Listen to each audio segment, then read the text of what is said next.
Presiden Joko Widodo berjanji akan membuat keputusan politik untuk menjadikan ekonomi kreatif sebagai pilar perekonomian nasional. Karena industri kreatif memiliki potensi besar dengan laju pertumbuhan yang melampaui pertumbuhan sektor lain maupun pertumbuhan ekonomi nasional. Presiden Joko Widodo begitu terkesima menyaksikan pertumbuhan ekonomi kreatif yang mencapai 5,6%. Dengan kontribusi dan nilai tambah yang makin nyata setiap tahun. Karena itu Presiden langsung mengikat komitmen dengan para pelaku industri kreatif untuk menjadikan industri kreatif sebagai tulang punggung perekonomian nasional. Komitmen pengembangan industri kreatif yang hendak direalisasikan Presiden Jokowi antara lain membuat regulasi baru untuk meningkatkan kualitas perfilman Indonesia. Presiden juga berjanji untuk membuka peluang investasi sebesar-besarnya di bidang e-commerce. Sedangkan di bidang industri kreatif lainnya seperti teater dan seni pertunjukan, Presiden meminta pihak swasta untuk ikut membantu pembangunan gedung teater. Untuk masalah infrastruktur, 55% penyebaran bioskop di seluruh Indonesia itu terpusat hanya di Jawa Barat dan di DKI Jakarta. Kita harus bersaing merebut layar juga dengan film-film impor. Film festival itu Pak, kontribusi ekonomi besar. Transfer knowledge-nya jelas, edukasi ke publiknya jelas. Keragaman pun yang sudah ada di berbagai daerah ini, semua juga harus didukung. Kesimpulannya Pak, ditunggu intervensinya. Saya kira tadi yang Luki sampaikan kepada saya catat dan saya tidak ingin menyampaikan banyak, tetapi akan kita siapkan regulasi-regulasi, aturan-aturan yang mendukung, baik untuk memperbanyak toko tadi, dan saya yakin dengan pasar kita yang sangat besar sekali, ini akan sangat menarik bagi investasi untuk memperbanyak toko bioskop. Selain menerima masukan para pelaku industri kreatif, Presiden Joko Widodo juga mengimbau anak-anak muda Indonesia untuk menggiatkan kreativitas menjadi gerakan ekonomi nasional. Presiden berjanji akan membuat pemetaan yang jelas dan peningkatan semua potensi industri kreatif dengan target yang terukur dalam 10 tahun ke depan. Tim Liputan, Berita 1, Jakarta.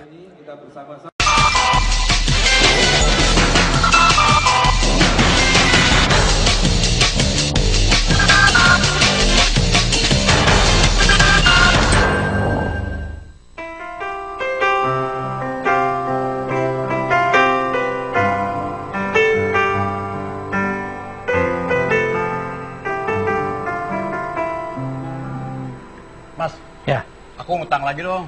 kemarin utang 7.500.000 belum dibayar, mau utang lagi. Ya, kamu kan sebagai tetangga pendonor harus rajin-rajin minjemin, kelunakan, kasih ke aku gitu loh. Jaminannya apa? Rumah udah di tangan saya. Ini malah kelihatannya aku bayar utangnya sulit nih kayaknya. Justru itu jaminannya apa? Aset.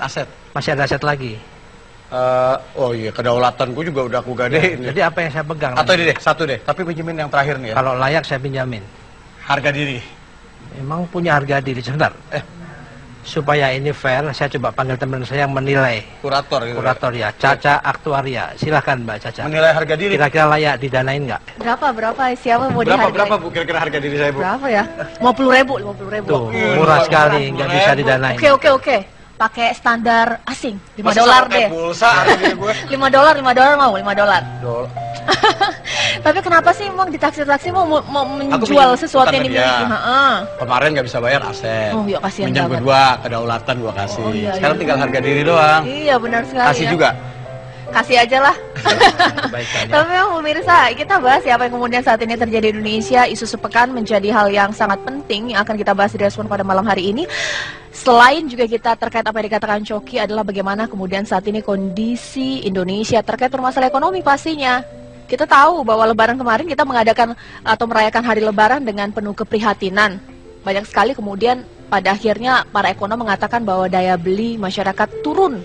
ekonomi Indonesia juga saat ini sulit. Padahal kita akan secara bersama-sama menyelenggarakan pilkada serentak 9 Desember nanti. Ini yang akan kita bahas. Tentunya narasumber pasti akan bisa menjawab. Di sini ada Bang Margarito Kamis ya, dari Pakar Hukum Tata Negara, dan juga Bang Desmond Mahesa, Komisi 3 DPR. Nanti kita tanya-tanya masalah hukum. Dan di sini ada Pak Kwi Kian-gi. Setelah itu juga pemirsa, kita akan terlebih dahulu membahas sebenarnya bagaimana sih kondisi perekonomian Indonesia, berapa harga dolar saat ini. Ini dia informasi untuk Anda.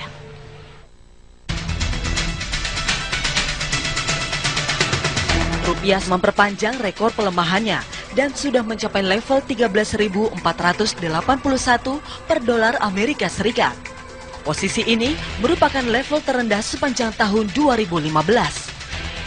Dengan demikian, selama tahun ini, rupiah sudah terkoreksi lebih dari 1.000 poin atau terdepresiasi 8%. Secara umum, nilai tukar kita tetap masih terjaga dan kita memang harus terus komit untuk melakukan satu reform, dan reform itu yang tentu akan membuat confident terhadap Indonesia. Melesatnya pertumbuhan ekonomi Amerika Serikat ke angka 2,3% selama kuartal kedua tahun ini membuat dolar semakin kuat terhadap mata uang utama negara-negara di dunia. Ya pemirsa, pasca Lebaran kondisi ekonomi juga belum membaik dan diprediksikan akan terus mengalami sesuatu yang lebih buruk daripada yang kita bayangkan saat ini. Karena diprediksi dolar bisa mencapai angka 14.000. Mungkinkah ini terjadi? Pak Kwik, banyak yang mengatakan bahwa bisa jadi nanti dolar menembus angka 14.000. Analisis seperti itu mungkin terjadi? Oh, sangat mungkin. Alasannya ketika dolar bertahan agak lama pada kurs 9.000. Itu jelas sekali itu disebabkan oleh karena adanya inflow, adanya modal yang ditanamkan di Bursa Efek Indonesia. Nah, modal seperti itu sekarang lari. Oleh karena itu setiap hari kita baca bahwa investor, terutama foreign investor, itu menjual sahamnya. Kalau dia menjual saham dapat rupiah, rupiahnya dibelikan dolar, kan dolarnya naik harganya. Itu satu. Kedua, dari dulu dolar itu diandalkan pada ekspor bahan baku, yaitu tinggal menggali batu bara dan dijual. Ya. Lalu sawit. Nah, dua-dua komoditi ini di pasar dunia harganya turun. Oleh karena itu, lalu dolar dalam waktu singkat meningkat, dan memang Indonesia sepanjang masa tidak pernah mampu menciptakan industri yang bisa bersaing di pasar ekspor, sehingga bisa menciptakan devisa. Sebagai suatu ilustrasi ya, tahun 1970 1 dolar itu 387 rupiah. Di Thailand 1 dolar itu 20 baht. Hari ini di Thailand 1 dolar 32 baht. Tapi kita 13.400. Nah, jadi kita bisa menggambarkan perbedaannya seperti apa. Kalau kita lihat negara-negara lain sama juga mengalami krisis, itu ada Cina, ada Yunani. Tapi pertanyaannya, apakah Indonesia cukup kuat? Stabilkah? Mungkin bisakah Indonesia mengatasi masa krisis ini? Menurut pendapat saya, masa krisis ini kan walaupun alasan-alasannya bisa ada yang di-pinpoint secara jelas, tetapi alasan yang tidak bisa di-pinpoint adalah krisis up, lalu kemudian diatasi krisis lagi. Ini kan hal yang normal. Di dalam sebuah sistem ekonomi yang tidak komunis, yang tidak sentralistis, itu selalu terjadi apa yang dinamakan gelombang pasang surutnya ekonomi, yang istilahnya adalah business cycle atau konjunktur. Nah, jadi kalaupun sebuah ekonomi itu sangat sehat, pada suatu saat mengalami down, lalu terjadi titik balik yang dinamanya upper turning point, dia mulai naik. Nanti akan mengalami lagi, oleh karena ekonomi tidak bisa tumbuh terus tanpa batas, itu tidak bisa. Baik, kalau misal dari segi politik pasti juga ada kaitannya, bagaimanapun juga kita akan menyelenggarakan pilkada serentak. Tapi dengan kondisi ekonomi saat ini, Bang Desmond, ini kita mau mengadakan pesta rakyat, pilkada serentak kita adakan 9 Desember. Tapi saat ini kondisi ekonomi sulit. Rakyat mungkin bisa menurunkan aspirasi masyarakat untuk melakukan pilkada, sementara mereka memang ada masalah dalam kondisi perekonomian masyarakat saat ini. Seperti itukah yang kekhawatiran mungkin terjadi di partai politik kita? Saya melihatnya, sebelum itu saya melihat backgroundnya sederhana ya. Pemerintah ini memahami nggak dalam konteks hari ini banyak pertanyaan besar. Misalnya tentang government spendingnya gimana. Ini bicara tentang persoalan kita mengelola negara ya. Yang kedua, kita bicara tentang konsumen kita gimana, konsumer gimana. Ya. Yang ketiga mungkin masalah investasi. Ini putar atau tidak putar. Ya. Ini bicara tentang kepastian. Ya. Bicara tentang PHK dan macam-macam, bicara tentang investasi.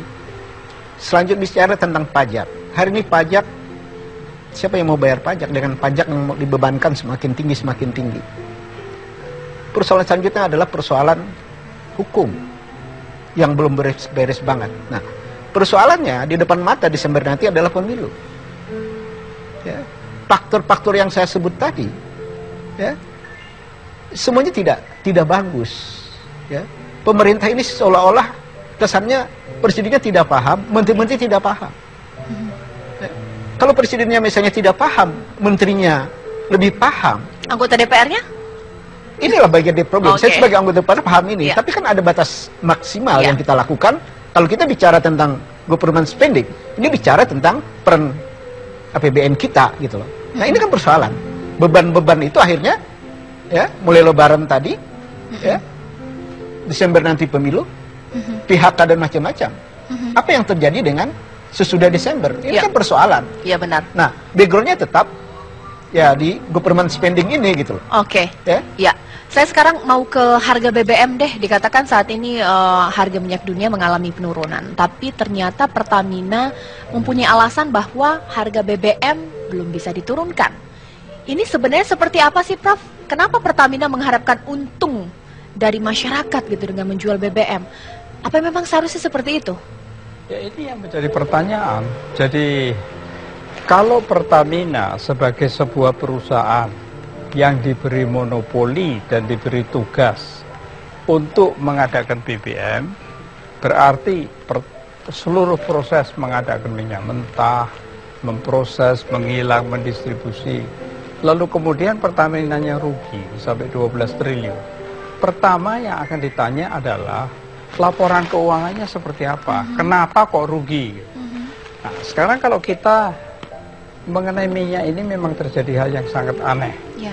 Oleh karena sepanjang masa urusan minyak ini tidak pernah ada satupun manusia di Republik Indonesia yang mau, mungkin mau atau mampu saya tidak tahu, yang mau memberikan ini loh, susunan harga pokok 1 liter bensin premium itu minyak mentahnya harganya sekian, pengangkutannya harganya sekian, itu tidak pernah ada satu manusia pun yang mau.